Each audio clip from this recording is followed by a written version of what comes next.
Europe 1, c'est Culture Média avec votre invité Thomas Hill. Oui, je reçois ce matin Claire Basini, la directrice générale adjointe en charge des activités B2C chez TF1, du digital. Et votre boulot depuis un an, c'était donc de préparer le lancement de TF1+, c'est ça? C'est pour ça que vous êtes arrivé à TF1? Exactement. Cette année, on s'est concentré sur deux objectifs.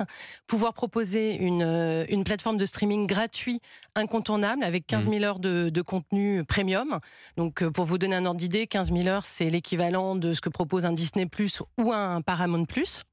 Et puis on a aussi travaillé sur l'ergonomie pour que ce soit hyper facile, simple de trouver que ça les ressemble contenus. à un Netflix par exemple. On a repris exactement, on a repris les codes de marché des plateformes de streaming aujourd'hui qui sont payantes, sachant que nous on est gratuit.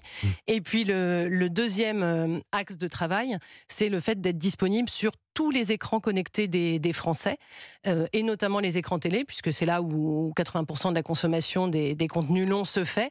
Et donc on arrive en force avec sur toutes les box des fournisseurs d'accès Internet. Toutes les box? Oui, on a lancé lundi dernier. Alors, on a lancé lundi dernier les box sur les box Orange et Bouygues Télécom. Ouais. On arrive là dans les jours qui viennent chez Free. Voilà.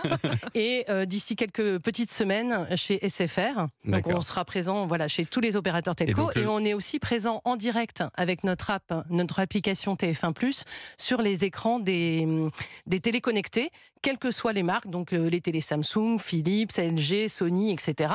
Et dès les écrans d'accueil. Donc on est vraiment impossible à rater. Mais alors ce qui n'est pas encore forcément clair pour tout le monde, c'est que vous aviez déjà une plateforme de replay qui s'appelait MyTF1. C'est quoi la différence entre TF1+ et MyTF1 à part le nom? Alors, évidemment, il n'y a pas que le nom qui change. Le nom incarne une nouvelle ambition qui est d'être vraiment la destination quotidienne pour le divertissement familial et l'information en France. Ça veut dire qu'avant, on proposait pour ceux qui avaient raté nos programmes sur les antennes 7 jours de disponibilité. Donc c'était une offre limitée par nature, et puis limitée aussi dans son référencement, dans sa distribution. Aujourd'hui, on a une offre de 15 000 heures de contenu avec des droits longs, donc plusieurs mois, plusieurs années, qui est disponible ce que en vous illimité. n'aviez pas négocié avant, en fait, avec les producteurs, des séries que vous aviez, c'est ça? On vous avez élargi les droits, en fait. Exactement. On n'avait pas forcément tous les droits, et puis pour différentes raisons, on ne pouvait pas complètement les exploiter. Et aujourd'hui, à chaque instant, vous trouvez sur TF1+, 200 films. Donc on a en ce moment, par exemple, la saga du Hobbit, la saga Taxi. On a des grands films comme Les Visiteurs, par exemple. Et ça, on ne l'avait pas sur MyTF1? On avait très peu d'offres cinéma, en effet. Est-ce qu'on aura des programmes en avance aussi? Alors, on a quelques programmes en exclusivité. Par exemple, en ce moment, on a une série qui s'appelle Poker Face, qui est uniquement disponible sur TF1+. Pour les programmes en avance, c'est intégré dans notre offre payante.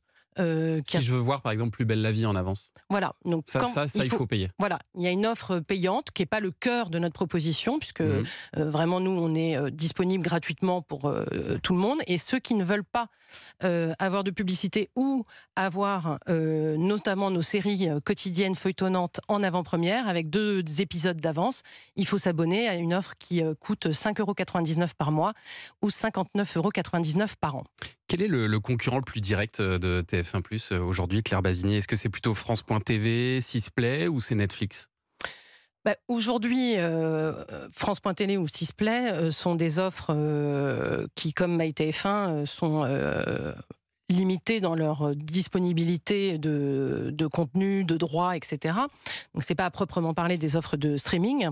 Donc nous, on entre dans le marché du streaming qui est en effet plutôt incarné aujourd'hui par des offres payantes, Netflix, Disney, Paramount, etc.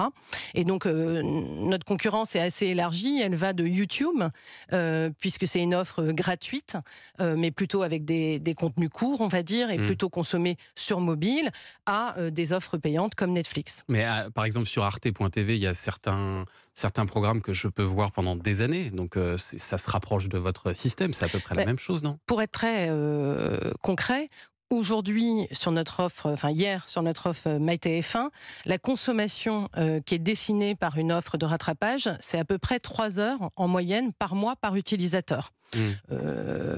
Aujourd'hui, un YouTube ou un Netflix, on est plutôt sur 20 heures par mois, du fait de ce catalogue très profond et disponible en illimité sur tous les écrans. De faire rester les gens plus longtemps. Exactement. Notre enjeu, c'est à la fois de devenir vraiment une destination quotidienne. Donc, j'ai envie de me divertir le soir. J'ai le réflexe d'ouvrir l'application TF1+, et de développer les usages et non plus d'être limité à une offre de rattrapage. Eh ben, on va voir ce que ça donne dans les semaines et dans les mois à venir. Restez avec nous, Claire Basini, vous allez commenter l'actualité des médias.